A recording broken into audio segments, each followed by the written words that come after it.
থেকে হাত ফোটা, ঠিক আছে, প্রথমে ছোট ছিল, আস্তে আস্তে সেটা বড় হয়েছে। তো ওর মা যখন বেঁচে ছিল তখন চিকিৎসা চলছিল, মা মরে যাওয়ার পরে চিকিৎসাও বন্ধ হয়ে যায়। কিন্তু তার মা নেই, পাড়া থেকে টাকা উঠিয়েছে, তো এখন তার বাবা বাইরে আছে, বাবাকে ফোন করছে কিন্তু চিকিৎসার হয়ে তার বাবার আসে না, রোগটা বেড়ে যাচ্ছে। আমার সামর্থ্য নেই, আমি যতটা পারছি আমি সাহায্য করছি।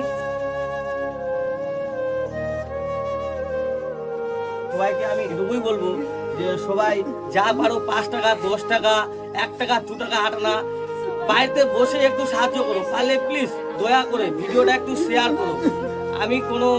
আমি কোনো কাজও করি না, ঠিক আছে, আমার সামর্থ্য নেই, আমি যতটা পারছি আমি সাহায্য করছি, ঠিক আছে।